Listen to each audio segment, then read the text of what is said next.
Muy buenas tardes, asimétricas, asimétricos. A ver quién hay por aquí. Uy, qué inestable tengo hoy. Hola, Guillermo. Ya te veo. Dame unos minutitos que se vayan uniendo los asimétricos y las asimétricas al club. Voy a dar la bienvenida. Por ejemplo, a Albert JR 1997, a Norgare Carte. Bienvenidos todos, bienvenidas. Bueno, hoy tenemos una sesión realmente especial. Estoy emocionadísima, la verdad, por quién viene hoy, quién viene esta tarde con nosotros. Hola Silvia, bienvenida también. Eh, es un honor tener a los invitados que vamos a tener esta tarde. Voy a aprovechar estos minutillos mientras os vais uniendo y os vais sumando al directo. Voy a aprovechar para dar las gracias a todos los autores que estuvieron la semana pasada con nosotros en el club, lunes, miércoles y viernes. Estuvieron, si os acordáis, Cristina Rodríguez de Acuña con La Casa Carvajal. El lunes, la verdad que fue una sesión muy muy entrañable en la que pudimos ver hasta la casa por dentro con ella, fue genial. Luego además el miércoles estuvo Auxi, María Auxiliadora Gálvez con su libro Espacio Somático, Cuerpos Múltiples, la tercera sesión, también una pasada estar con ella y seguir aprendiendo de ella y de ese libro maravilloso. Y el viernes, si os acordáis, estuvimos con Eduardo Delgado Oruzco y Bendita Vanguardia, también repasando pues un poco las arquitecturas religiosas de vanguardia de España, ¿no? La verdad que es una pasada contar con todos ellos y bueno, hoy estamos, hola María Verónica, hola Pingüino, hola CS Gonzalvo, bienvenidos todos y todas. Hoy, como os decía, es un honor contar con Josep Quetglas y Guillermo Zuaznavar para leer este maravilloso libro, El horror cristalizado. Voy a darles ya paso para que vayamos montando ya ningún problema. Hemos hecho la prueba y ha ido todo bien, como siempre, pero bueno, ya sabéis que el directo siempre tiene sus cosas. Hola, Guillermo. Hola, buenas tardes. Muy buenas tardes. A ver si lo Pero conseguimos. ahí está. Ahí estamos. Hola Pep, buenas tardes, ¿cómo estás? Hola María, un poco entrecortada, ¿no? Como... ¿Me oyes entrecortada? Guillermo, ¿puedes subirle un poquito el volumen a Pep, que se oye muy bajito? A ver, ahora habla Pep, a ver si te escuchamos. A mí, Sí, pues no, yo me escucho tú te escuchas, ¿no? Bueno, es importante. Bueno, ¿el qué? bien, no me oye, ¿me oyes bien? Sí, sí, te oigo bien. Yo creo que te oyen. Además, ahora vamos a preguntar a todos los que nos están viendo a ver si nos escuchan a todos, si escuchan a Guillermo, si te escuchan a ti, Pep, si me escuchan a mí, si está todo correcto. Es un honor que estéis hoy aquí esta tarde con nosotros en el club de lectura. De verdad que yo tengo una emoción grandísima y de verdad que os agradezco muchísimo, muchísimo a los dos que hayáis aceptado venir al club a leernos y a compartir este rato con nosotros con el horror cristalizado. Sobre todo este montaje que tenemos que hacer entre Skype e Instagram, que es un poco lío, pero de verdad que os agradezco enormemente a los dos, de verdad, que estéis aquí esta tarde. De verdad, gracias, gracias a los dos. Como hago en todas las sesiones, si os parece, os voy a presentar un poco. Yo, lógicamente, sé perfectamente que no hace falta presentaros a ninguno de los dos, pero a mí me parece de ley, lo tengo que hacer, me parece justo. Si os parece, voy a empezar por ti, Pep. Yo creo que cualquier cosa que diga de ti y de tu trayectoria y tu maravilloso trabajo va a quedar corta porque yo sé que no me va a dar tiempo a explicar todo, pero lógicamente sí me gustaría presentaros un poco a ambos. Por supuesto, bueno, Joseph Kettglas es una de las voces más reconocibles, más personales y agudas de la historia de la crítica y de la arquitectura a nivel internacional. Por supuesto, doctor arquitecto, catedrático de composición en la ECHAP durante décadas, Premio Nacional de Arquitectura y Espacio Público en la Generalitat, Premio Ramon Llull, tiene un montón de reconocimientos, por supuestísimo, investigador incansable de la modernidad, especialista en Le Corbusier, es de verdad una de las miradas más lúcidas y cultas que ha sabido observar y entender el mundo que nos rodea. Además, desde su retirada de la escuela, pues se dedica también a la crítica cultural que nos regala desde allí, desde Mallorca. Y bueno, por supuesto, toda tu bibliografía, Pep, no puedo relatarla toda, pero por supuesto Joseph Kettglas tiene libros tan maravillosos y tan icónicos como Escritos colegiales, Pasado a limpio, Laissez clair, y los últimos, así que tenemos nosotros también el honor de haber participado en ellos, pues Breviario de Ronchamp, del cual estamos contentísimos. Hasta hubo un club de lectura que lo leyó en esas 52 etapas que tú proponías, Pep, ¿te acuerdas que te lo comentamos? Y la verdad que están todos emocionadísimos con el regalo que tú les diste de vuelta, fue increíble. Y hoy estamos aquí con esta cuarta edición de El horror cristalizado, del cual, por supuesto, Joseph Kettglas es el autor, pero además, y paso ya a Guillermo Zaznavar, es el responsable de la edición y bueno, la verdad que estamos orgullosísimos de verdad de haber trabajado con vosotros dos en este libro. Guillermo, ahora voy contigo. Nada, tardo, te presento. Guillermo Zaznavar es licenciado en Bellas Artes por la Universidad de Barcelona, posgrado, un posgrado en Die Kunstakt Academie en Düsseldorf, doctor por el Departamento de Proyectos de la UPC en Barcelona. Es profesor en la Escuela Técnica Superior de Arquitectura Rovira i Virgili y, bueno, profesor invitado también en muchísimas universidades extranjeras. Colabora en diversos medios, como por ejemplo en Quaderns, y es autor de muchísimos libros, en concreto especialista en Oteiza.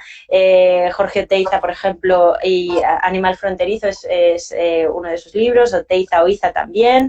Es comisario también de muchas exposiciones, de diversas. La última, si no me equivoco, Guillermo, si no hay ninguna más, es la de Madrid, la que está en el Círculo de Bellas Artes, esperando a que la visitemos después de este jaleo. Así que, nada, de verdad, es un auténtico honor contar con vosotros dos hoy aquí esta tarde. Yo, como os he dicho antes en la prueba, yo aquí me quedo, me retiro. Si he metido la pata en alguna explicación, por favor, corregidme y me regañáis, no pasa nada, estamos en directo. Y de verdad que os quiero agradecer muchísimo, de verdad que estéis esta tarde aquí. Yo aquí me quedo para ayudar en lo que haga falta y escuchar y aprender, porque va a ser una sesión fantástica.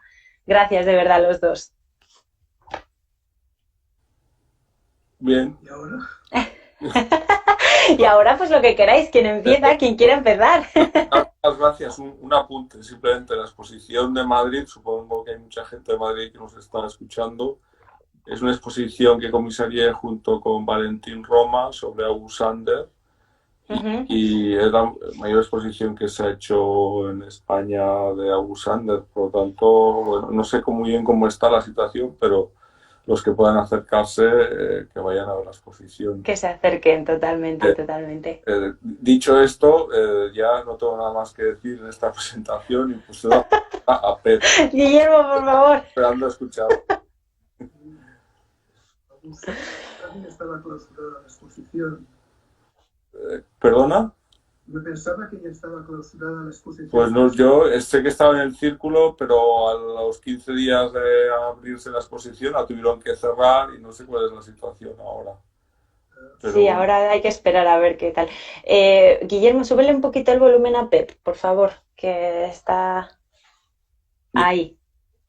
Yo recuerdo el libro, bueno, no vuestra selección, que es más completa, pero el libro de hombres del siglo XX de Sander, que circulaba en los últimos años, o en los últimos 20 años por Europa, y ya era bastante gordito, lo tenía siempre...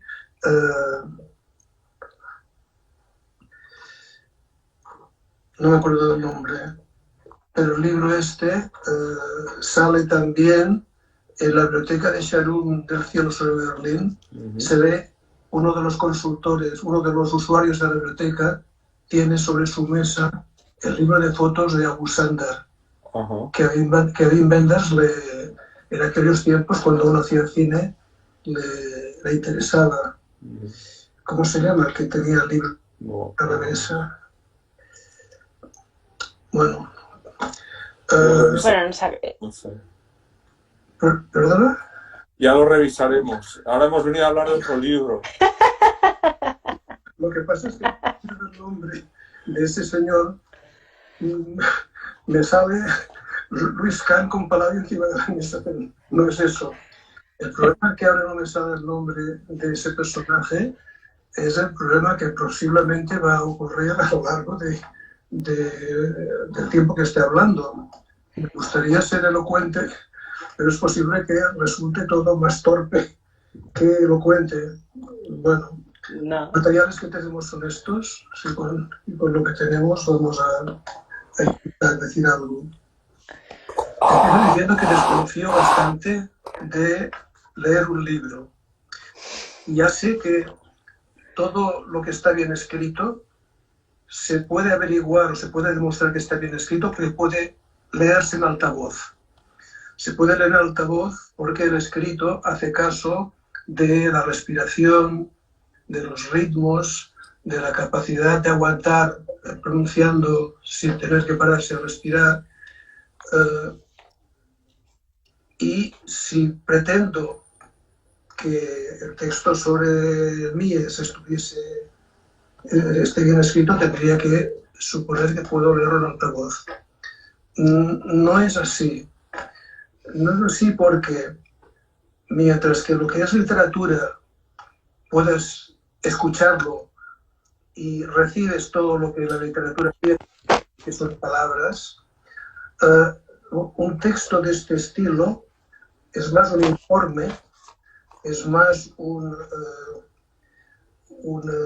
texto técnico que no literatura. Eso quiere decir que el texto remite a cosas que están fuera del texto y que escucharlo no te da toda esa información. Y esa quizá también sea, de paso entre paréntesis, y ahora que María no nos oye, y tú tampoco tendrías que escuchar, es una de las creencias de esta edición, o quizá una de las condiciones de esta edición, o uno de los defectos de mi texto, y es que casi cada frase, exagero, pero casi cada frase exigiría por parte de quien lo lee una cierta memoria visual, saber a qué se está refiriendo. Tienes que tener previo a la lectura del texto un depósito mental de imágenes de todo tipo, de todos los dibujos de Schinkel hasta todos los proyectos de Wright, hasta toda la arquitectura de Mies. Es decir, necesitas un acopio de imágenes sin la cual el texto puede quedar en numerosas ocasiones, cuando lo lees sin entusiasmo, puede quedar un poco hermético. Esto es un primer aviso.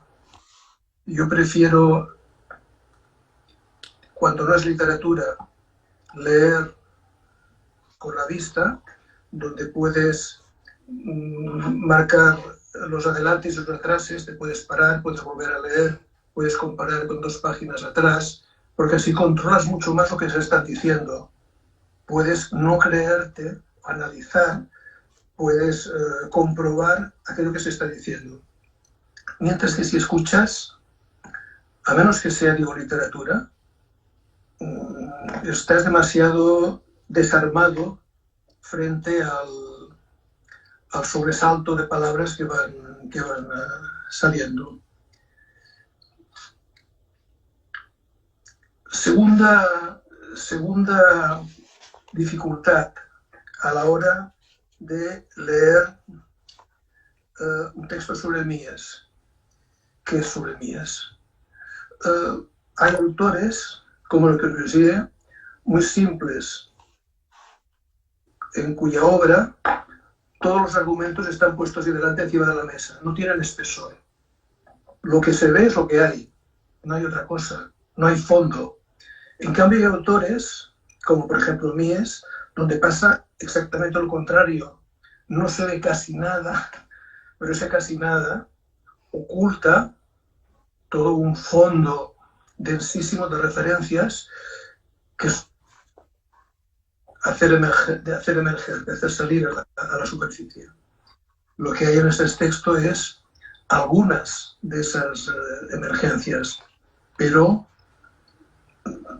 todo buen conocedor de la cultura y la historia alemana de principios del siglo XX sería capaz de rastrear muchísimas más profundidades de las que aquí he dadas. La pregunta, si puede generalizarse, es con qué actitud dirigirse hacia una obra, sea una arquitectura, sea una película o sea una pintura, y analizarla. Yo, aunque parezca tremendista y pueda a primer golpe no ser entendido, no ser interpretado, diría que uno se acerca hacia una obra como si se acercase a un cadáver que acaba de encontrar en medio de la calle. En medio de la calle un cuerpo. Se ha producido algún tipo de situación inesperada. Puede ser un crimen, puede ser un accidente. ¿Qué ha ocurrido? Pues imaginar cuando nos dirigimos a una obra que nos dirigimos a un cuerpo accidentado, yo creo que es un modo, que es el modo adecuado de analizar. Aquí Sherlock Holmes no serviría, porque Sherlock Holmes plantea ecuaciones, resuelve ecuaciones. Hay incógnitas determinadas que hay que resolver. Tiene que ser capaz de construir un sistema de ecuaciones adecuado como para despejar. El método que sirve, la actitud que sirve, es la de un Maigret. Maigret no juzga, Maigret no cree, Maigret no tiene nada que defender, no tiene ninguna interpretación que hacer. Maigret trata de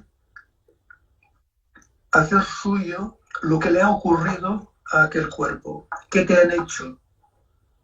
El qué te han hecho, yo pienso,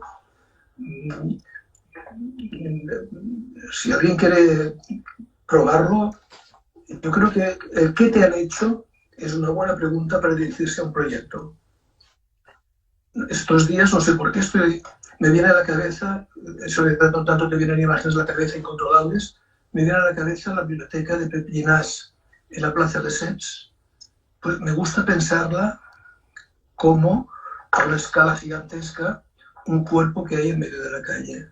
¿Qué le han hecho? ¿Qué te han hecho? ¿Qué te ha ocurrido?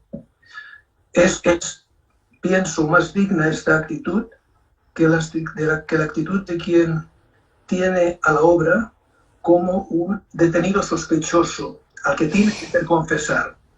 ¿Tú qué sabes? ¿Tú quién eres? ¿Tú qué dices? El interrogador, el detective, el policía, en ese caso, no le interesa el cuerpo de ese que tiene ahí delante. Le interesa lo que ese detenido le puede decir. Le interesa otra cosa distinta a él. Le interesa que confiese. A Maigret no le interesa que confiese, bueno, acaban confesando los malos siempre, pero le interesa esa simpatía, esa comprobación, ese sentir él mismo lo que ha padecido aquel cuerpo. Esta presentación, o este arranque un poco macabro, si queréis, me lleva hacia pensar cómo se elige una obra, cómo se elige a un autor. ¿Por qué hablar de este y no de aquel? ¿Por qué hablar de Borromini y no de Bramante? ¿Cómo va uno hacia un objeto del pasado para hablar de él? En esto, como en tantas cosas, Walter Benjamin ha dado la actitud, ha definido la actitud adecuada, el modo correcto de dirigirse al pasado. Uno no se dirige al pasado como quien repasa la carta de una pizzería y elige un sabor u otro. Hoy probaré con queso de cabra, mañana la probaré con jamón. Uno se dirige al pasado con una actitud mucho más urgente. Dice Benjamin, solo un historiador, estoy leyendo un fragmento del último texto que nos ha quedado, solo un historiador que haya comprendido que un enemigo victorioso no va a detenerse ni ante los muertos, solo ese historiador sabrá hacer acudir al corazón mismo de los acontecimientos acabados la chispa de la esperanza. Solo un historiador que sepa que ni los muertos están a salvo puede dirigirse correctamente hacia los muertos y hacer aparecer en ellos lo que Benjamin llama la chispa de la esperanza. En ese mismo párrafo, Benjamin aclara cuál es el modo con el que el enemigo victorioso trata a los muertos. Dice Benjamin, el materialista histórico está ocupado por completo en captar una imagen del pasado como se la presentara al sujeto, imprevista y en el mismo instante de un supremo peligro. Primero, uno tiene que sentirse en peligro. Es decir, no tiene que estar satisfecho con su época. Debe considerar que su propio tiempo es una amenaza y se dirige hacia el pasado como si ese pasado estuviese también sometido a un peligro. Peligro, sigue Benjamin, que amenaza tanto a los datos de la tradición, es decir, a las obras del pasado, como a los hombres para quienes están destinados, es decir, nosotros. Hay un peligro que atenaza a las obras del pasado, a la Torre de Pisa, a la Torre Eiffel, a la Casa Rubí, a lo que queráis, y que nos amenaza a nosotros. Se presenta a ambos, el peligro se presenta a ambos, a las obras que analizamos y a nosotros mismos, como único y el mismo. 2 puntos, es decir, como peligro de quedar colocados al servicio de la opresión. Quedar colocados al servicio de los señores. Los muertos, el pasado, las obras que ocurrieron, corren el peligro de estar sometidas al uso que de ellos hacen los señores. En el mismo texto da otra imagen.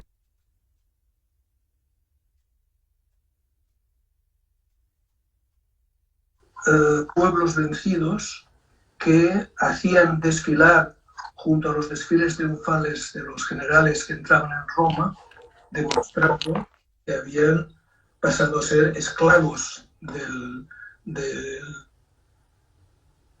triunfal. Las grandes obras del pasado quedan colocadas al servicio de los nuevos señores.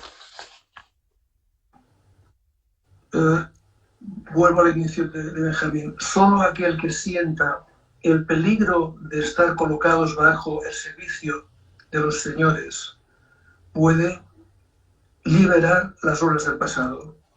Nos dirigimos a las obras del pasado para liberarlas, para impedir que los señores sigan usándolas. ¿Liberándolas de qué? Liberándolas de la academia, de las interpretaciones que las colocan dentro de historias que conducen al triunfo del presente, las hacemos excepcionales, las arrancamos de esa tradición. Ese es el modo, creo, cómo hay que dirigirse hacia las obras del pasado.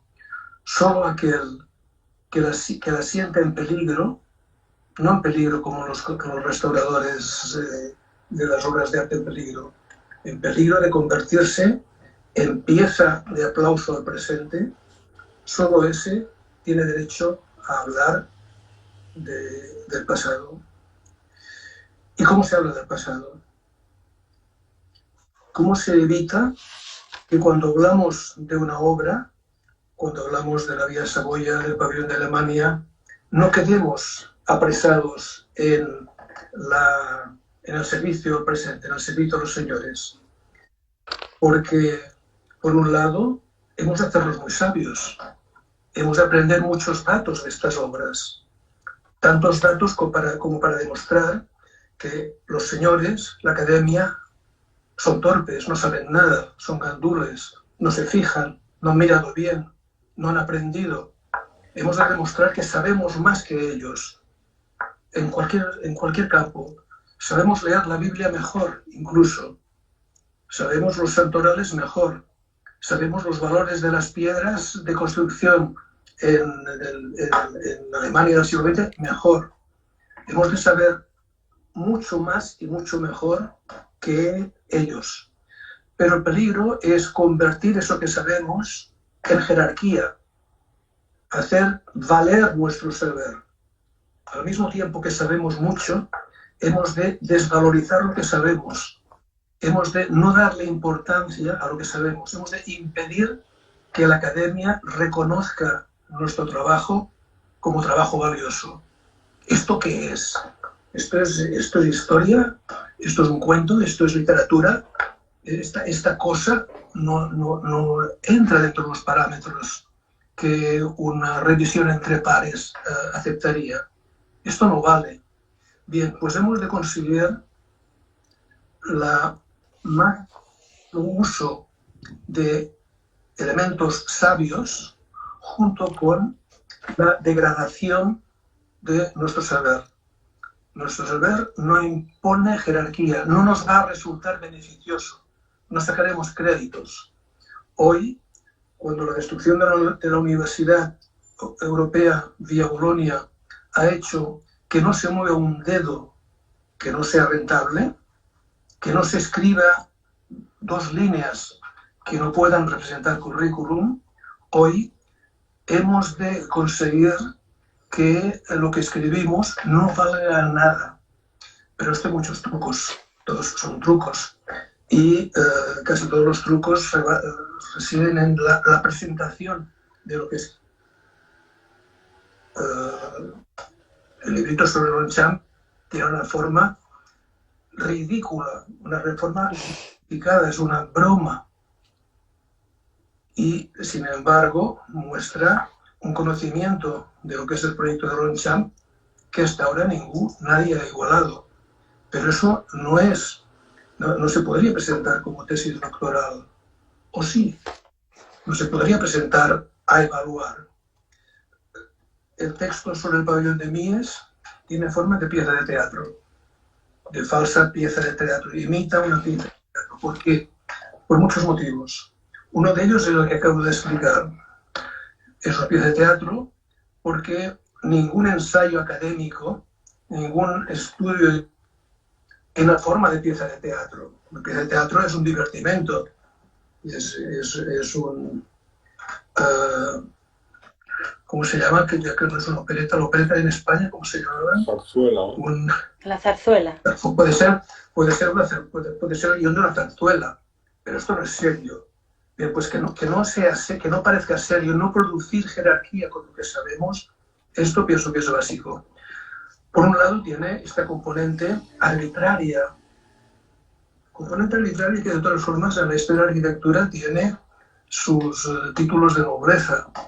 Ahora recuerdo que el primer edificio que explicaba cuando yo explicaba historia de la arquitectura moderna era el Crystal Palace de Londres, Paxton, 1851, que tiene de largo 1851 pies.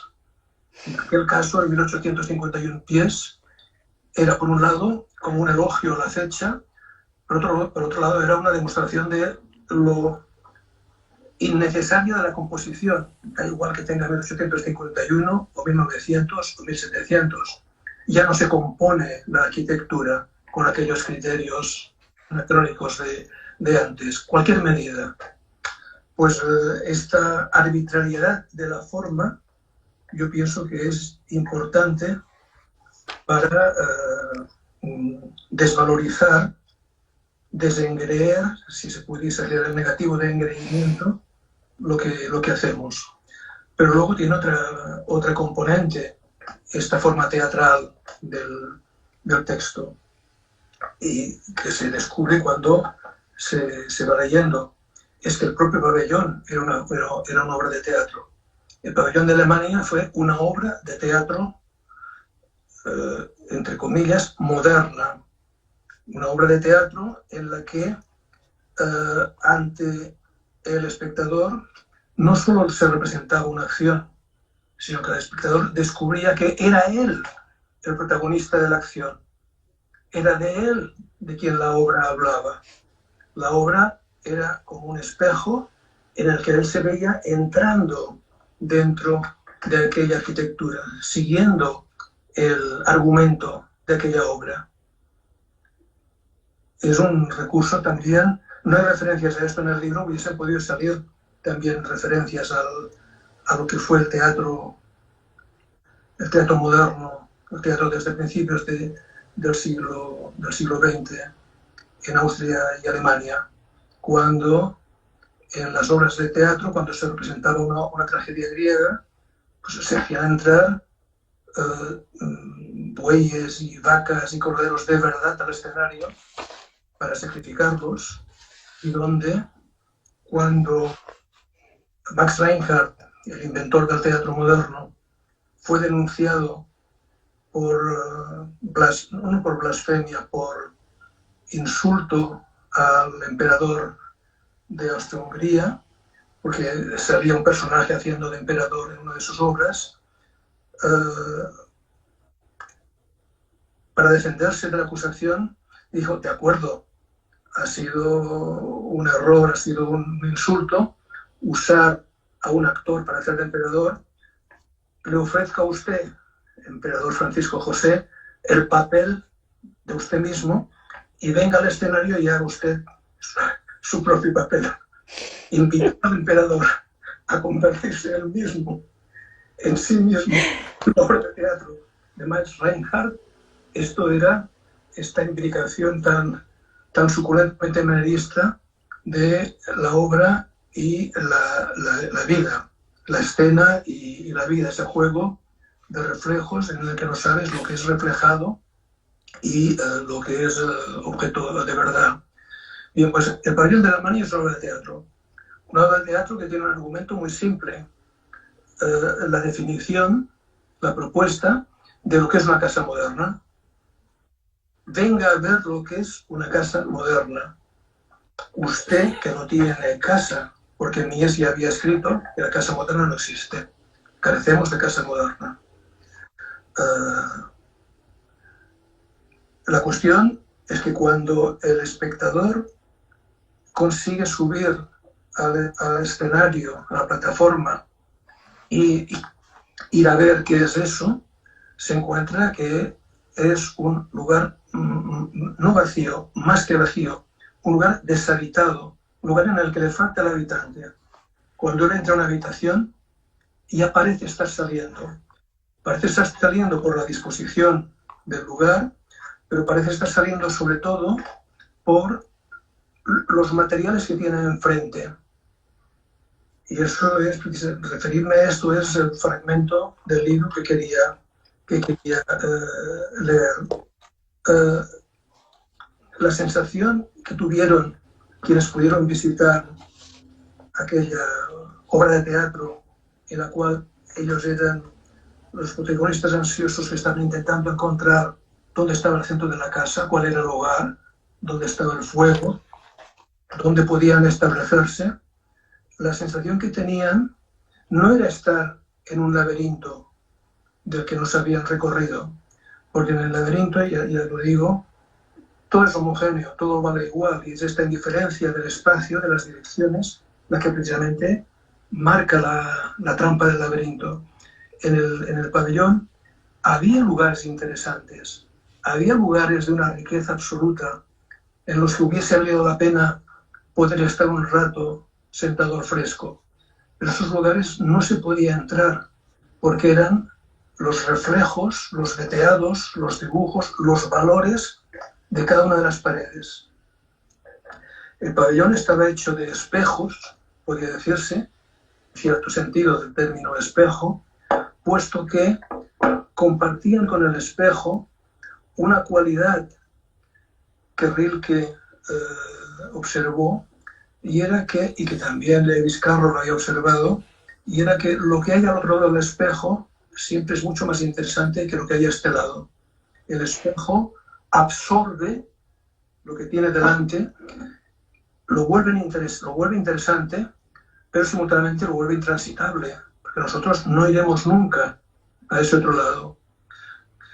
No solo es interesante ese bosque interminable de veteados, zigzagueos de luz, reflejos, sino que el visitante empieza a sospechar que él es mucho más pobre que el reflejo que tiene delante. Y eso también pasa de verdad. Cuando uno se mira al espejo por la mañana, ve una cara que no coincide nunca con la cara que él piensa estar teniendo. Es una cara mucho más llena de pasado y de desastre que no la cara que él supone tener. Lo que hay en el espejo siempre multiplica las cualidades de quien está delante. ¿Y de dónde sale la riqueza que hay en el espejo?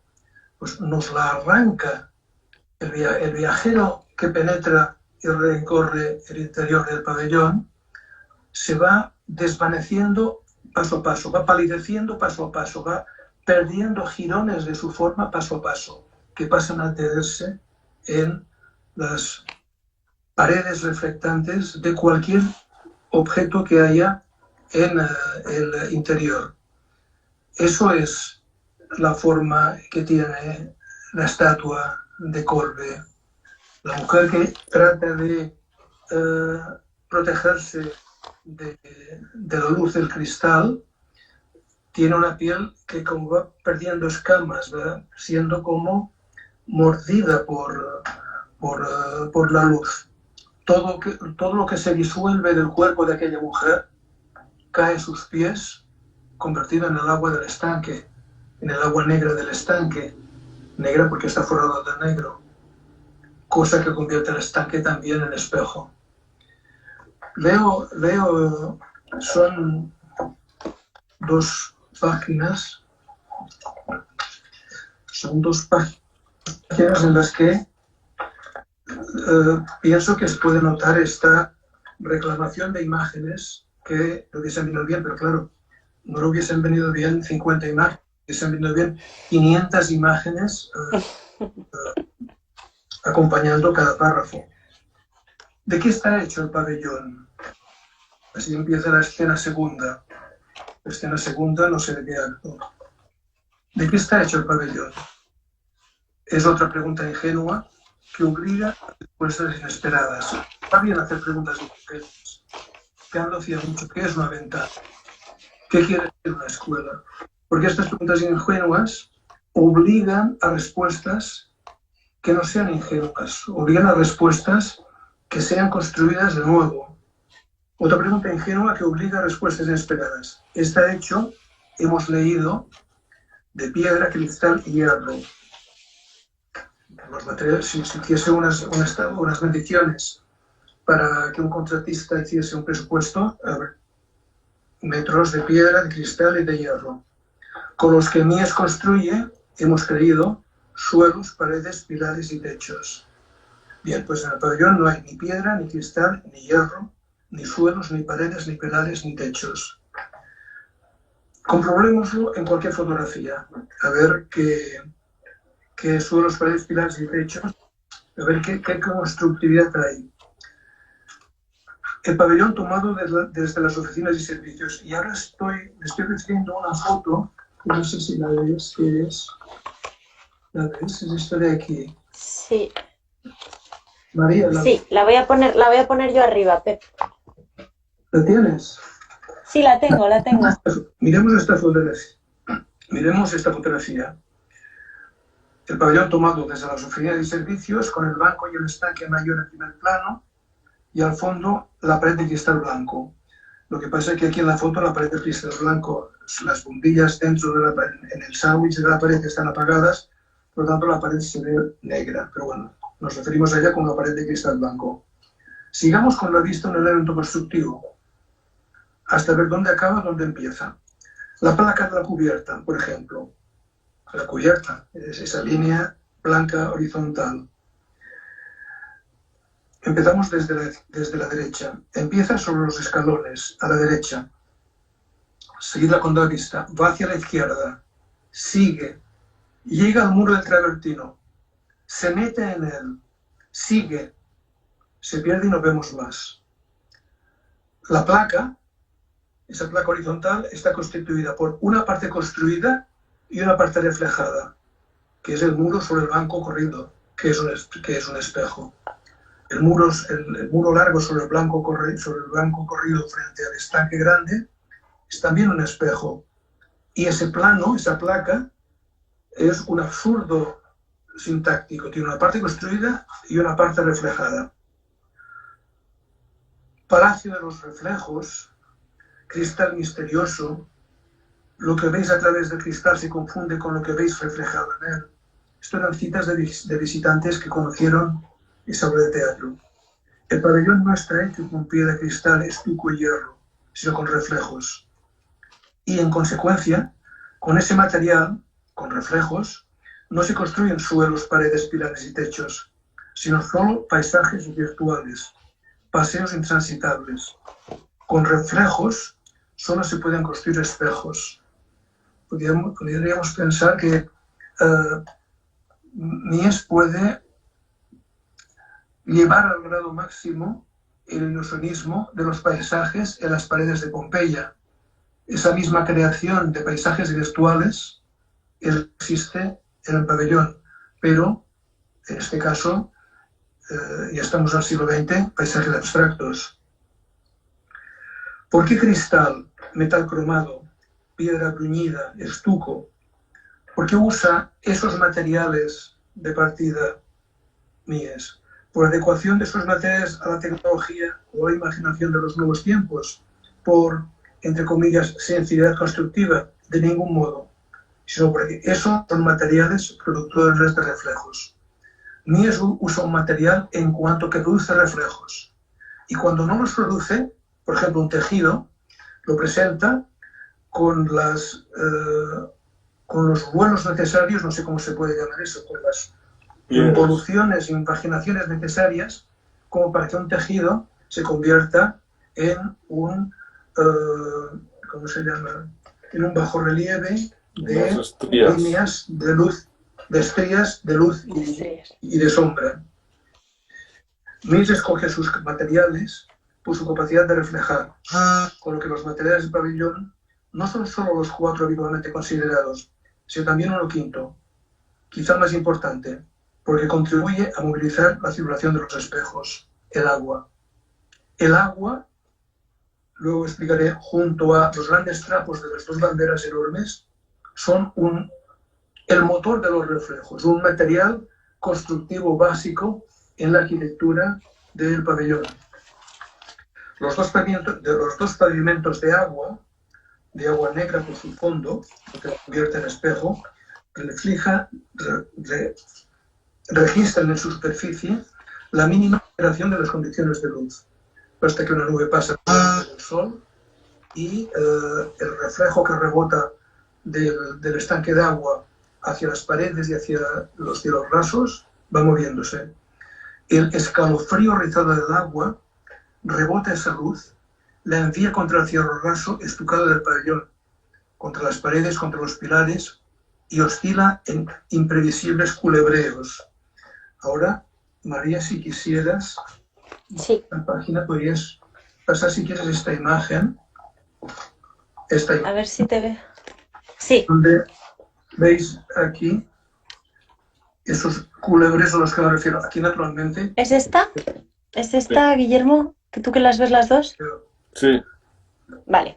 Aquí, quien Los reflejos en el cielo raso. Quien lo haya leído o quien me escuche, naturalmente está notando la influencia de Navarro Baldeweg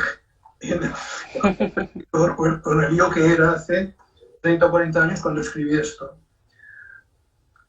No, dejadme decir otra cosa entre paréntesis que es importante y que me he saltado en las palabras iniciales. Ahora he estado diciendo esta frase mía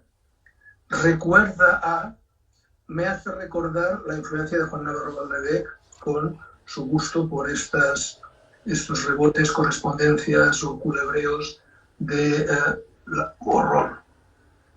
Estoy en modo de bajo consumo. O sea, la batería se está agotando. Entonces, para conectarme a la corriente, he de desenchufar los auriculares. Los auriculares. Lo hago. Uy, que nos llaman, incluso. Pues... ¿Lo puedo hacer? Sí, claro. Sí, claro.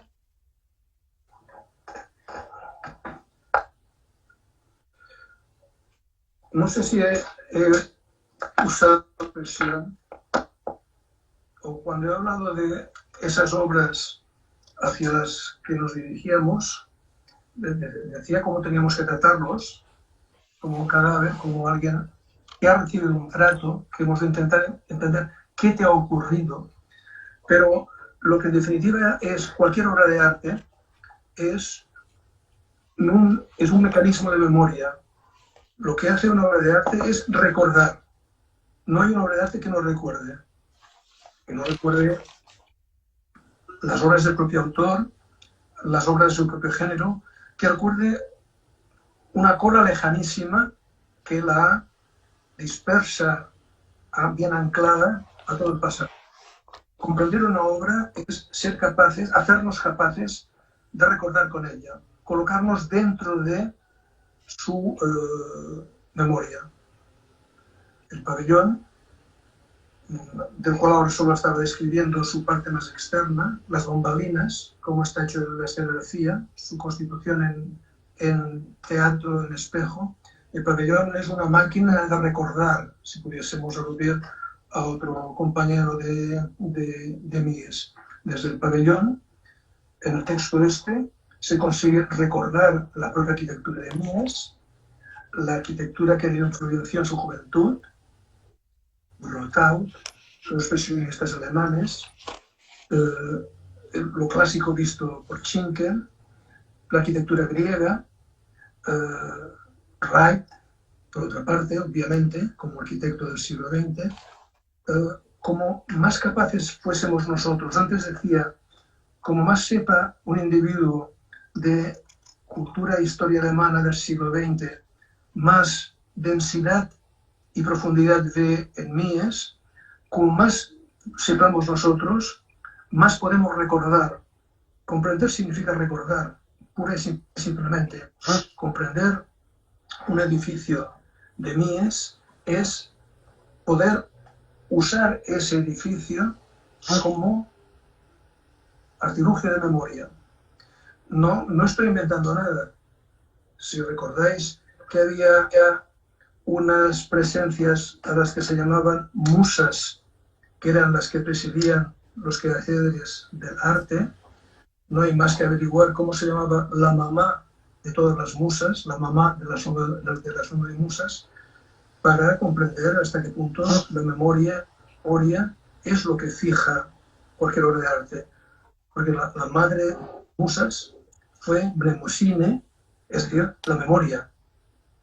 Mnemosyne engendró a las 9 musas después de que Zeus la acometiese 9 noches seguidas, cuyo resultado fue el nacimiento de las 9 musas. La memoria, madre del oficio artístico. La memoria es la madre de todo arte. Todo arte no hace más que tener memoria. ¿Qué es una obra de arte? Un objeto que tiene memoria. Bien, pues ¿de qué venía esto? Venía porque me acordaba de Navarro Valverde citando esos rizos, esos culebreos de los reflejos de la luz del estanque contra el cielo raso. Y porque en estas 2 páginas que estoy leyendo no hay ninguna referencia a lo que me parece importante en todo el texto, que es esa capacidad que tiene el pabellón, que tiene el arquitecto de Mies, de recordar. El primer gesto, si he dicho, el pabellón es una obra de teatro en la que se representa una casa moderna. La moderna es una casa de la que carecemos, en la que nunca entraremos, que no tenemos, de la que sentimos su carencia, de la que sabemos que nuestra época, y ya la de Mies sigue la nuestra, se caracteriza por no tener casa, no tener un lugar al que llamar casa. Entonces, el proyecto de Mies arranca diciendo: ¿y cuál es la forma de esa casa? Para la cual no tenemos idea, no podemos tener experiencia. Y Mies acude a la memoria de la casa primordial en la que no se podía entrar, la casa primordial que no era nuestra, que es el templo dórico. El templo dórico es una casa normal y corriente, un negarón, un espacio rectangular con un círculo central donde se hace fuego y un agujero en el techo, a veces con un pórtico, normalmente con un pórtico, y esa, como todas las casas micénicas, esa casa se muestra que no es nuestra porque tiene una doble barrera. Tiene una barrera de columnas que la rodean y tiene un suelo distinto al suelo desde el cual nosotros miramos. Cuando nosotros miramos un templo griego, hacemos como las máquinas fotográficas, nosotros. Es decir, vemos el envoltorio y vimos, oh, qué bonitas son las columnas, qué fuertes que son, de qué estilo son, cuántas faltan. Los ojos griegos no miraban eso. Los ojos griegos iban directamente al interior del pabellón, del templo, veían la casa del dios y veían que aquello estaba prohibido, que había una reja de columnas de piedra que nos separa de aquella casa y que el suelo por el que nosotros podemos andar no es el suelo donde se funda la casa de ese dios. Ese es el expediente que usó Mies para dar forma, dar imagen de una casa que nos muestra, de una casa a la que tendemos sin poder nunca llegar hasta ella. Bien, estábamos en que el agua era un elemento constructivo del pabellón porque el agua produce reflejos. Los 2 estanques, el grande y el pequeño, producen reflejos.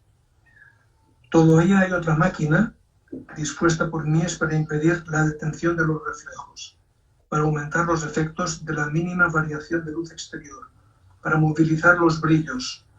Me refiero al trapo de las 2 enormes banderas, colocadas una junto a los cristales que dan al interior del pabellón, otra junto al estanque mayor. Porque claro, yo soy visitante de aquel pabellón. Mientras ande, los reflejos se van moviendo incontrolablemente a mi paso. Pero si me detengo, puedo tener la suficiente paciencia o perspicacia para distinguir qué es reflejo de algo que está detrás mío y qué es un veteado en el interior de la placa de mármol. Mientras ando, eso es muy confuso, pero si me detuviese, los reflejos también se detienen, a no ser que el temblor del agua y sobre todo el movimiento los cambios de sombra que hacen los dos grandes trapos van cambiando continuamente el fondo visual del pabellón. Y eso es lo que hace que dentro del pabellón estemos dentro de esa especie de paisaje ilógico, no estructural, sin poder ser reducido a ninguna sintaxis, en el cual lo que hay dentro y lo que hay fuera del espejo estamos circulando simultáneamente en lo que hay dentro y por lo que hay dentro y por lo que hay fuera del espejo.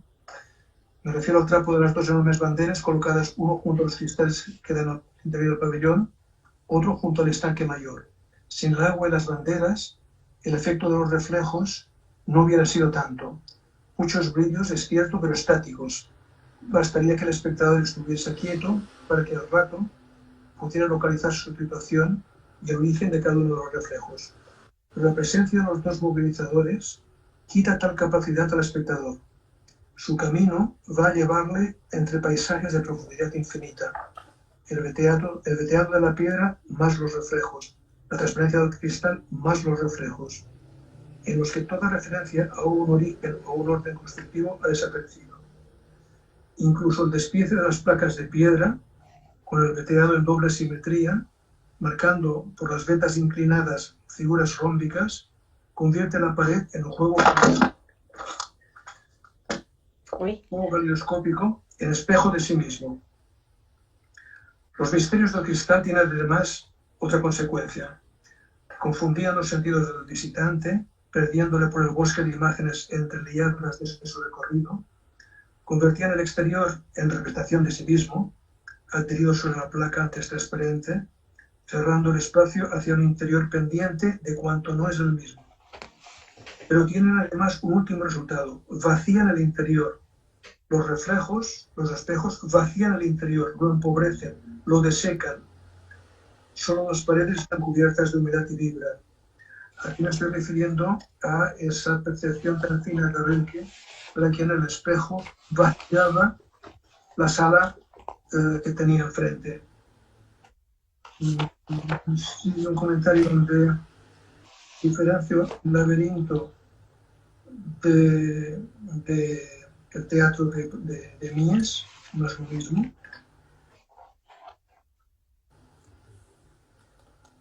Yo creo que puedo acabar aquí. Sí, pues entre otras cosas porque ya... Sí, porque estamos en el límite. Yo creo que podemos incluso... Figura ahí frente a él. Cuanto más se llena el interior del espejo con riquísimos paisajes intransitables, más se vacía la sala.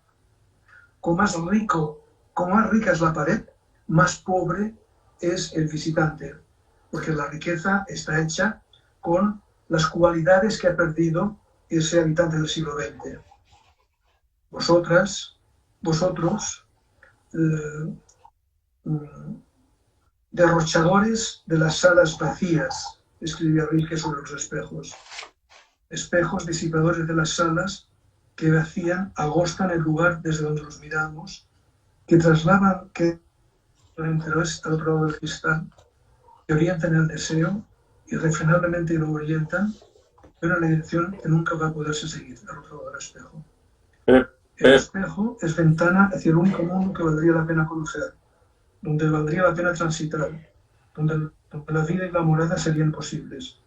La riqueza incalmable, yo pienso que sería incolmable, aquí me he equivocado, al otro lado del espejo, es signo del inmediato empobrecimiento de quien queda a este lado.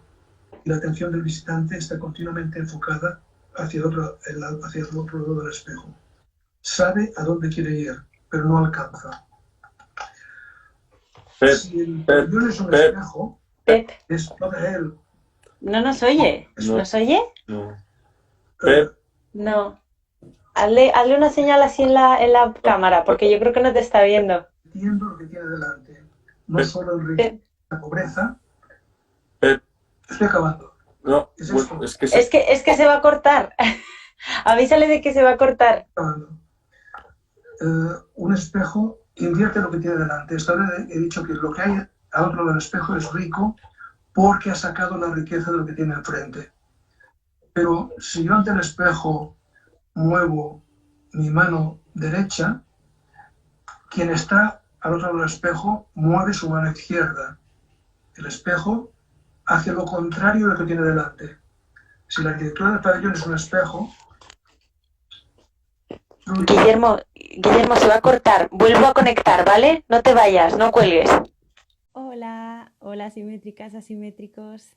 A ver si estáis por ahí todavía. Voy a ver si está Guillermo. Ha cortado como siempre lo hace Instagram, es un poco terrible, pero nos corta. Además, estando con esta maravillosa sesión, yo la verdad que es increíble. A ver si conseguimos que Guillermo y Pep se vuelvan a unir, al menos para despedirnos. Aunque sea eso nada más, sería fantástico conseguirlo. Ojalá que podamos, a ver si les veo. Bueno, ha sido una pasada de sesión, es increíble la cantidad de cosas y de cuestiones. A ver si consigo, ojalá, a ver cómo puedo avisar, porque claro, si salgo ahora mismo de Instagram os corto la emisión. Entonces, a ver si tuviéramos mucha suerte y se volviera a conectar Guillermo Zuaznavar. No sé si Pingüino, si Juan, ¿andas por ahí? Juan, ¿andas por ahí? Porfa, Juan, avisa a Guillermo que hemos vuelto, lo he vuelto a abrir. Ah, ahí está Guillermo. Guillermo, a ver si lo conseguimos. Lo dejaré también subido esta parte, ¿eh? Para que Pep pueda terminar. Hola, Guillermo, se ha cortado, perdonad. Sí, estamos de vuelta, se había acabado el tiempo. Sí, pero bueno, ahora tenemos otra hora más, o sea que no hay problema. Pep, ¿ahora nos oyes? No. Es que tenía... Ahora te oigo sin altavoz, pero te oigo por el teléfono. Bueno, Oye, lo siento. Fuera. Ya está. no, Nada. No, ahora tenemos otra hora más, o sea que no hay ningún problema. Tranquilidad. Termina, por favor, Pep, que termina lo que estabas diciendo. la última lectura, la última parte, en la que estabas explicando... Sí, Guillermo, tienes que darle la vuelta a la cámara. Estás ahora mismo enfocándote a ti, sí. Ahí. Ahora sí. Sí. Ahora sí que sí. Seguimos. Vosotros Sí, tranquilos. Pep, Otra hora más, podemos seguir incluso una hora entera más, como queráis. Adelante, Pep, por favor, termina. No, yo creo que se ha interrumpido cuando estabas leyendo el texto y citando o explicando que el espejo invertía los valores. Sí. Que movía de la derecha. ¿Rilke ha salido? Sí. Sí. Bueno. Entonces, si quieres, termina de leer. La gente sigue conectada, por lo tanto, termina de leer la cita y acaba generosamente, porque tenemos una hora. Sí. Yo pienso que la cuestión de que el espejo es rico porque extrae, chupa la riqueza de quien está delante, esto está claro. Pienso. Está claro, quiero decir que lo he dicho. Sea cierto o no, o sea verosímil o no. El hombre moderno se empobrece al ritmo de que las cosas que están enfrente de él se enriquecen. Circula cada vez más empobrecido y ansioso en un mundo cada vez más rico, precisamente porque él va perdiendo todas sus cualidades. Esto está claro.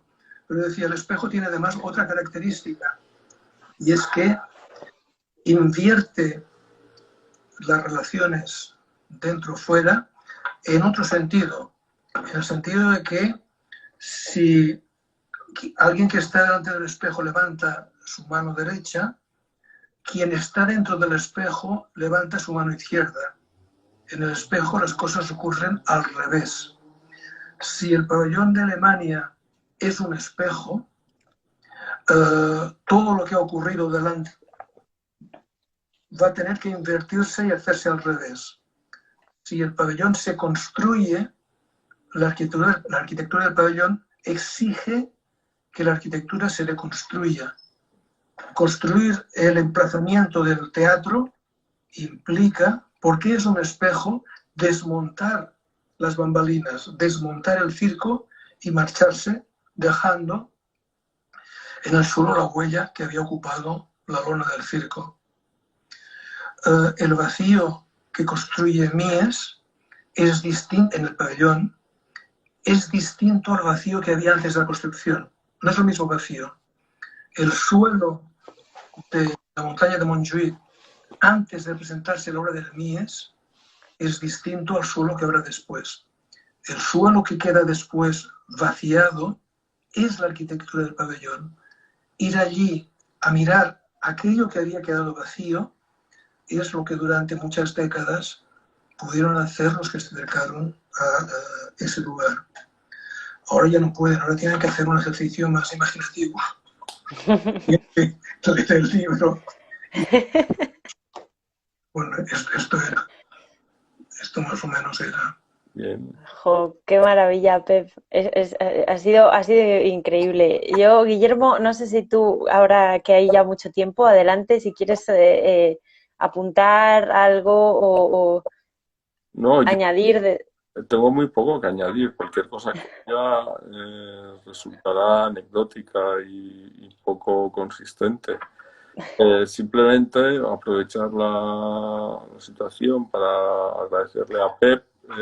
Perdona, Guillermo, ponte un poquito más grande en la pantalla, que es que casi no se te ve, estás súper pequeño Padre más favorecido. Pero... Ahí.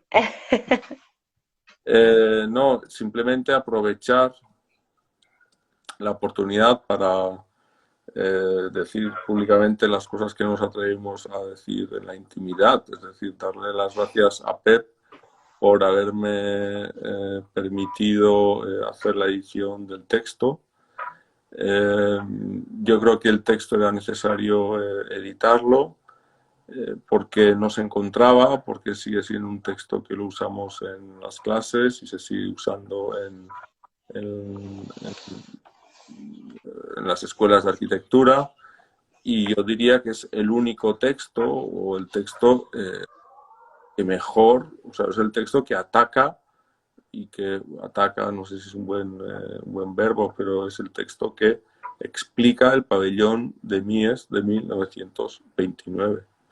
Y resulta como muy sorprendente que eso sea así frente a una de las obras que son como los hitos, una obra, como dice Moneo, como paradigmática, una obra esencial en la historia de la arquitectura. Por lo tanto, otra vez,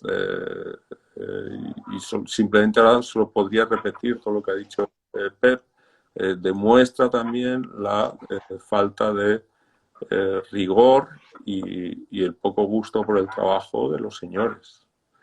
Y eso yo creo que le da al libro un valor que hace que desde la primera edición, la primera vez que publicó Pep el libro en 1986, es decir, estamos hablando de hace 34 años, va para 40 años, el texto esté vigente. Respecto al defecto al cual hacía mención Pep al principio de su intervención, es decir, es verdad, para leer el libro uno necesita tener muchas imágenes. Eso es cierto. Y no obstante, yo fui un lector de este libro en el año 92.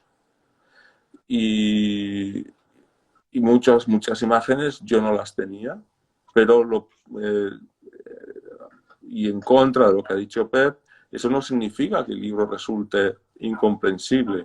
O, dicho de otra manera, está muy bien que resulte incomprensible, porque cuando alguien está estudiando o alguien se está formando, esa falta de comprensión le obliga de alguna manera a buscar y a crecer. Por lo tanto, yo diría que eso no es un problema, sino que es una virtud. Faltan muchas imágenes, no se pueden poner todas las imágenes. Incluso yo creo que el intento de poner todas las imágenes resulta contraproducente. Es preferible leer algo incomprensible a fin de que el lector, de alguna manera, tenga una actitud activa y no una actitud pasiva. Si no, estaríamos viendo una película de Hollywood. Esto lo explicaba Alexander Kluge, es decir, la diferencia entre una película del sistema comercial americano es que uno lo entiende todo. Es decir, uno le viene todo dado. Por lo tanto, simplemente se convierte en un consumidor. Mientras que cuando un autor, en el caso de Kluge, en el caso de Godard o en el caso de Ketlas, a uno le dan una pieza que resulta incomprensible en muchos aspectos, o no vamos a decir incomprensible, sino difícil de comprender, eso le convierte al espectador en un personaje activo, en un sujeto activo y por lo tanto en persona. Es decir, ofrecer obras que están, podemos decir, por encima de la formación que una persona puede tener, eso le obliga a la persona, yo creo que trata a las personas con respeto, porque se les exige, y yo creo que ahí está, no se les trata como a niños, adolescentes, en los cuales no tienen nada que pensar, y por lo tanto eso demuestra respeto del autor hacia el lector, o en el caso del cine, a quien está viendo la película, y por otra parte, ese respeto se fundamenta en que a uno le ayuda a crecer. Por lo tanto, en ese defecto al cual él hacía referencia en su intervención, pues yo no estoy de acuerdo. Creo que ese defecto es una virtud del libro porque a todos nos obliga a crecer con él.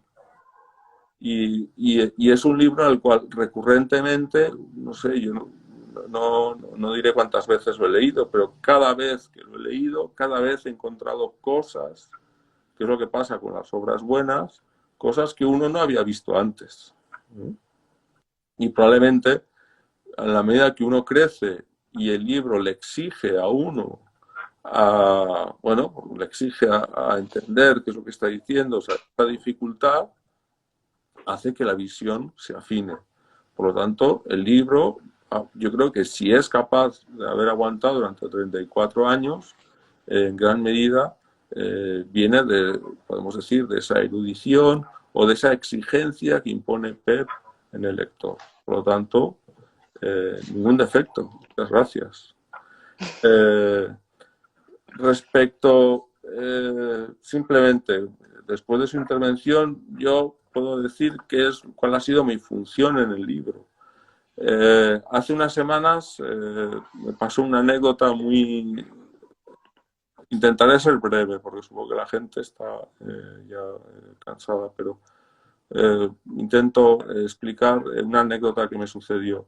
Un amigo me envía un mensaje de WhatsApp y había encontrado en el container de basura un exprimidor Brown que había sido diseñado por Dieter Rams del año 94. Y junto con el mensaje me envió la siguiente... Y además, a mí me dio mucha rabia porque el container en el cual encontró ese exprimidor que funcionaba y estaba perfectamente es el container al que yo suelo ir a tirar la basura. Entonces, por unas horas encontró algo que a mí me hubiese gustado encontrar. Y me dijo lo siguiente, lo apunté aquí, lo he recogido, lo he limpiado con mimo y lo he colocado en la estantería junto a los primos de Ulm. Los primos de Ulm eran las tazas que había diseñado Redicht de la Escuela de Ulm y que todos conocemos, que son como unas tazas anónimas. Bien, ¿cuál ha sido mi función? Pues mi función como editor en este libro ha sido recogerlo, limpiarlo y colocarlo en la estantería con la ayuda de asimétricas. Es decir, esa ha sido mi función. Y no obstante, yo creo que hay diferencias. Es decir, lo que hizo mi amigo tenía una actitud y yo creo que la del libro es absolutamente opuesta. Es decir, lo que uno hace cuando encuentra un objeto preciado casi una pieza de coleccionista, podríamos decir. Lo que busca es tener un objeto que los demás no han tenido o que los demás no tienen, ¿no? Es decir, esa sensación de desear para uno mismo lo que no quiere para los demás, ¿no? Que es absolutamente insolidaria. Y yo creo que un libro y editar un libro tiene que ser todo lo contrario, es decir, es compartir aquello que yo tengo con los demás. Yo creo que esa es una diferencia absolutamente radical. ¿Por qué digo esto? Porque cuando discutimos sobre cómo publicábamos el libro, había una posibilidad en la cual era hacer una primera, un facsímil de la primera edición. Pero hacer un facsímil de la primera edición, que a mí nunca me pareció una idea buena, y a Pep durante un momento lo estuvimos barajando, suponía otra vez dividir entre aquellos que tenían la edición original, entre los fetichistas, y entre aquellos que solo iban a poder acceder al facsímil. Y además, hacer el facsímil suponía reeditar todos los, podemos decir, errores, faltas o las debilidades que podía tener la primera edición, o no, perdón, la segunda. La primera fue como autoeditada, la segunda es la de la canadiense del año 91, hablo de memoria o no me equivoco, y luego la del año 2000, la editorial que se hizo en Barcelona, de Actar. Bien, reeditar la primera edición canadiense suponía otra vez, es decir, convertir el objeto, el libro, en una pieza de colección, en un objeto de fetichista. No quiero entrar ya lo que supone eso. Es decir, no iré por ahí lo que supone el fetichismo y el deseo que puede haber ahí, en la idea de tener un objeto que yo tengo y tú no. Y yo creo que eso era absolutamente contrario al discurso tanto del autor como de lo que tiene que ser un libro. Un libro tiene que ser un objeto compartido y en el cual el interés por tenerlo, como también ha explicado Pep en su intervención, tiene que ser desinteresado. Es decir, y si hubiésemos hecho la primera, ¿no? Si hubiésemos hecho un facsímil exacto a la primera edición, estoy seguro que esos facsímiles actualmente estarían los originales hubiesen subido de precio muchísimo en Avibooks o en estas cosas, en Todo Colección, en estas cosas que aparecen libros. Entonces yo creo que esto era un problema. ¿Cuál ha sido la función? Bueno, recoger el texto, limpiarlo y colocarlo en la estantería. ¿Qué suponía limpiarlo? Bueno, pues evitar los errores que se daban en el libro, referenciar bien las citas, que en su momento, bueno, pues por muchos, porque las editoriales que habían trabajado con Pep pues no tenían editores a la altura o no hicieron los trabajos. Y entonces he tenido que recorrer esas citas. Yo creo que eso es otro elemento para mí interesante, que me ha servido como experiencia. He tenido que remontar y ver con qué materiales estaba hecho el libro. Y uno de los intereses del libro es que está hecho con materiales que estaban en la mesa de cualquier persona que estuviese interesado en Mies van der Rohe. No hay un acceso a un material, a un archivo lejano en los años 80 imposible de acceder, en el cual para entrar en el archivo uno tiene que pertenecer a una determinada clase académica, económico-social. El mejor estudio que se ha hecho del pabellón de Alemania se hizo con los recortes que se hicieron en el año 29, los recortes de prensa o con lo que publicaba el diario oficial de la exposición y con la literatura alemana que se había publicado en los años 80 en Barcelona, en gran medida. Y ese es, yo creo que otro de los valores, es decir, una buena investigación implica no acceder a un archivo al cual los demás no pueden acceder y yo sí, sino que el buen investigador es aquel que es capaz de, uno, identificar, como también ha dicho Pedro en su intervención, aquellos aspectos o aquellos materiales que estando encima de la mesa los señores los han despreciado, porque es mucho más atractivo irte al archivo del MoMA que revisar el Diario Oficial de Barcelona, que lo tienes en la biblioteca al lado. Y esto es, yo creo que el haber podido referenciar las fuentes que emplea PEP, que además son, como dirían los de Bolonia, son fuentes primarias, porque es el oficial, y son las palabras de Mies van der Rohe, son las que permiten reconstruir el pabellón. Yo creo que eso es uno de los, para mí, una de las virtudes. Por otra parte, esta edición se convierte en la edición de referencia. ¿Por qué? Por dos cosas muy claras, muy sencillas, muy funcionales, no por mí, ni por mi trabajo, ni por nada, pero algo muy, muy básico, muy sencillo.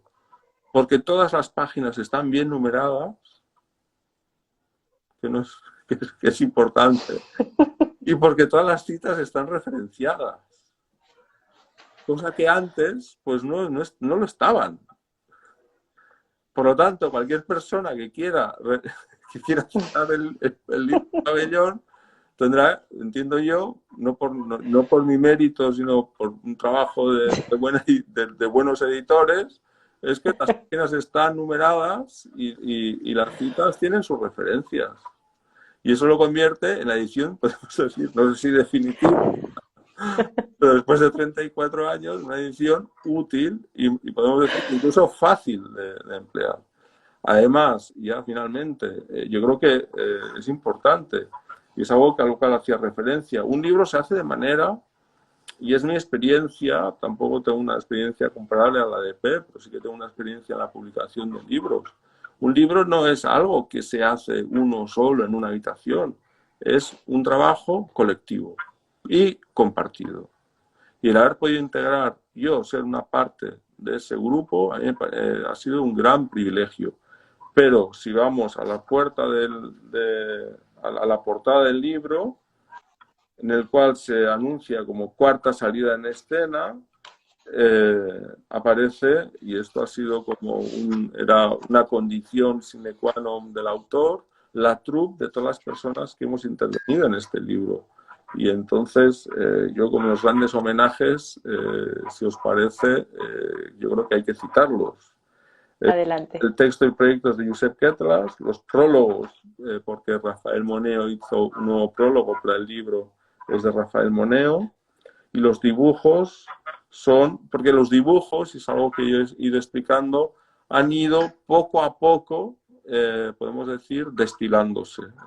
Y yo creo que es una de las cosas que igual sí que se podía haber hecho, haber publicado los primeros dibujos que publicó Pep en el año 86, hechos casi desde las tripas y con Tipex y de un modo poco, podemos decir, poco refinado, pero corrigiendo cosas fundamentales para entender el proyecto, hasta los últimos que salen en el libro, además en un desplegable para que se puedan ver bien o se puedan incluso fotocopiar, es decir, que se puedan compartir y se puedan estudiar, mucho más destinados. Pero claro, son dibujos que se han hecho a lo largo de 34 años.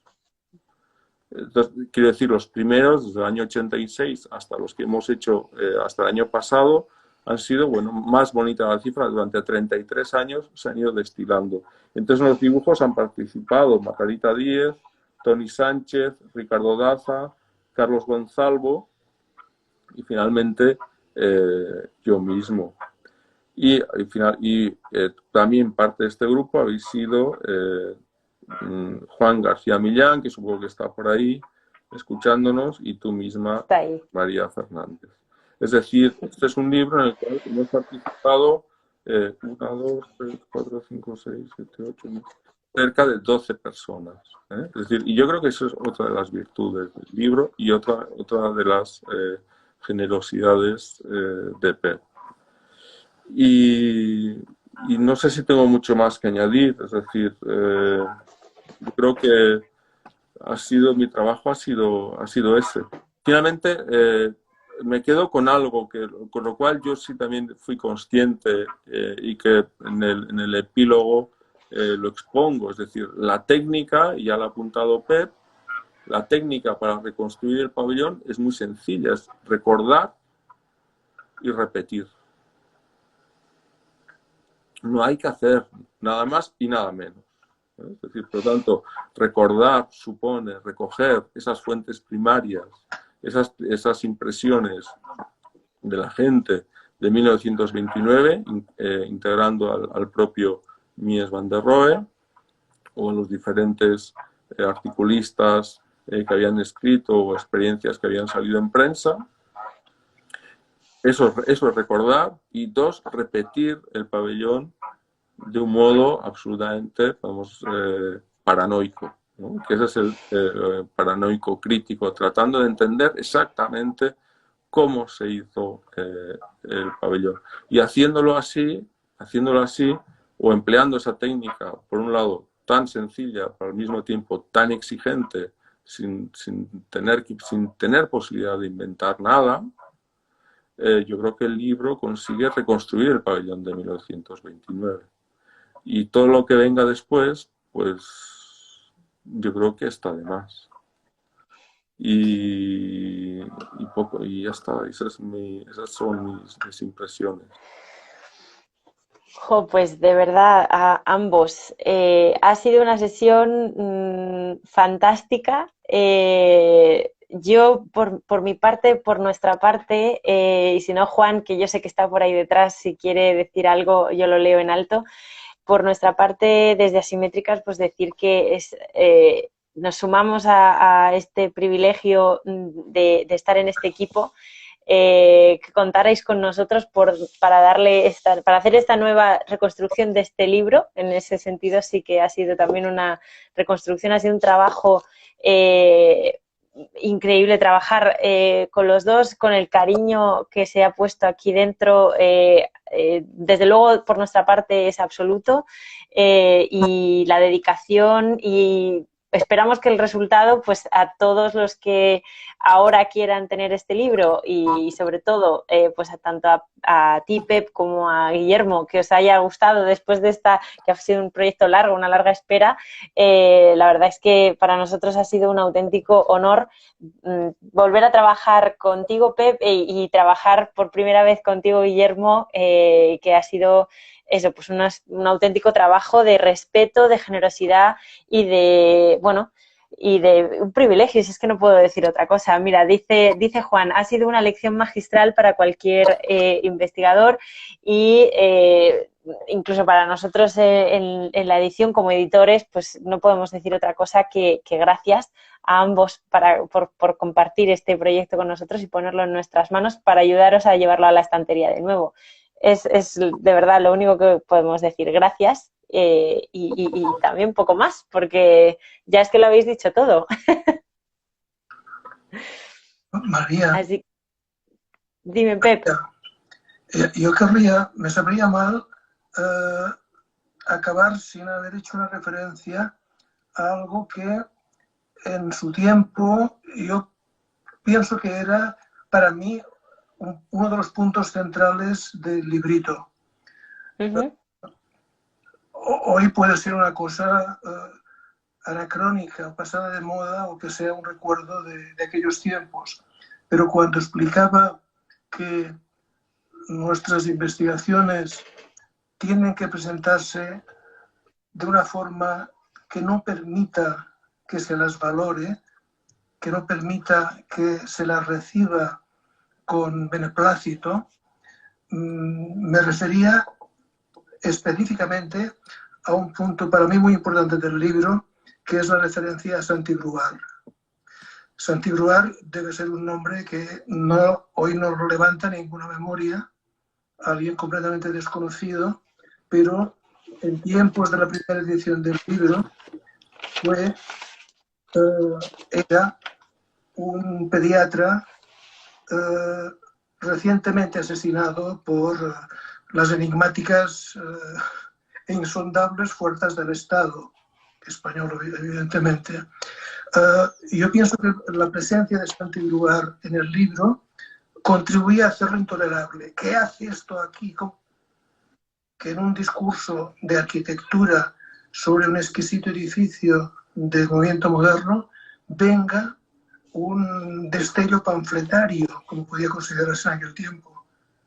Bueno, simplemente decir esto. Yo pienso que decía antes que en nuestros trabajos hemos de poner siempre, colocar siempre algo de mal gusto, algo que les provoque escozor a los señores.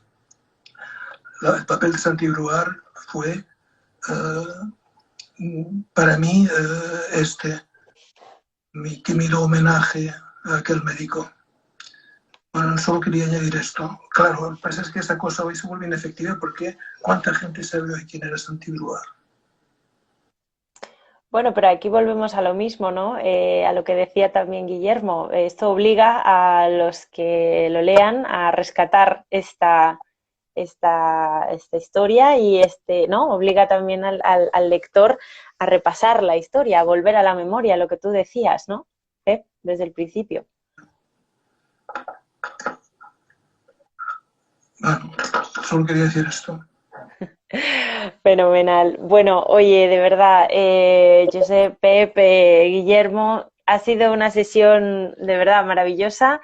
No puedo más que daros las gracias otra vez, tanto por el libro, pero también como por estar hoy aquí y compartir todo este rato con nosotros, repasar este maravilloso libro. Y bueno, es fantástico, de verdad. Muchísimas gracias a ambos y os mando un abrazo enorme también a todos los que han estado ahí detrás, que te saludan un montón. Pep, tú que no ves la pantalla, pero hay un montón de gente saludándote. ya te pasaremos la lista. y nada, mira, fijaros, ahora escribe, ay, que no veo, mira, Darío Mateo, un fuerte abrazo a ambos, me conmovió Guillermo, la cita tuya que Víctor Erice mencionó en su conferencia de diciembre en el Museo de Bilbao sobre Oteiza, en su trabajo de Piedra y Cielo. Bueno, también está Guillem, está Eduardo Almalé, hay un montón de gente saludándoos y nada, y mandándote también mucho cariño. Dice Darío que de Pep que te echan de menos. ahí lo dejan. Saludo a todos. Bueno, pues os mando un abrazo enorme a ambos, de verdad, Pep, Guillermo, gracias, gracias a todos y a todas los que habéis estado ahí. Como siempre os digo, pues edicionesasimétricas.com si os apetece tener el libro o nuestras maravillosas librerías que ya empiezan a abrir después de toda esta situación tan desgarradoramente terrible. Así que nada, de verdad, gracias a ambos y solo os puedo mandar un abrazo desde aquí, desde Madrid, deseando veros pronto, cuando podamos a ambos. Hasta pronto. Hasta pronto, Pep. Hasta pronto, Guillermo. Gracias. Adiós.